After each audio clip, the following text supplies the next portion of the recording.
Continuation ஆனதுக்கப்புறம் குழந்தை பிறகுது. குழந்தை பிறந்ததுக்கப்புறம் இதில் வந்து என்ன மாற்றம்னா, கதாநாயகியோட லட்சியம் என்ன? கற்றுக் கொடுத்துக்கிட்டு ஜாலியாக இருப்பார் கதாநாயகன். ஒரு ஜாலியான மூமெண்ட் தான் இருக்குது.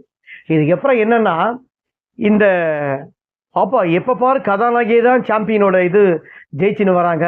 அவங்க நம்மளாம் யாருமே ஜெயிக்க முடியலையே. அந்த மருந்து என்னன்னா, அது ஒரு ப்ரௌன் சுகர் மாதிரி போதை போதை இது. நாளுக்கு நாளுக்கு அதை நம்ம சாப்பிட்டா நம்மளோட உடம்புல இருக்க ஸ்ட்ரென்த்து வந்து வீக் ஆகும். ஸோ அப்படிப்பட்ட ஒரு இதை வந்து கதாநாயகனே கலந்து கொடுத்துட்றாரு. போய் ஒரு பந்தயத்தில் கலந்து. இதுதான் இந்த திரைப்படத்தோட மொத்த கதையும். இந்த திரைப்படம் வந்து ரொம்ப ஜாலியாக வச்சுருக்காங்க. கதாநாயகியோட குழந்தை, அந்த குழந்தை கேரக்டர் இல்லைனா கூட இந்த படம் நமக்கு இல்லைன்னு சொல்லலாம். அந்த அளவுக்கு இந்த குழந்தையோட கேரக்டர் வந்து நம்ம மனசில் ஆழமாக பதிஞ்ச மாதிரி ரொம்ப காமெடியாக ரொம்ப அழகாக நடிச்சிருக்காங்க. சிலுவை மாதிரி போய் அதுக்கப்புறம் திரைப்படத்தை நல்ல விதமாக முடிக்கிறாங்க.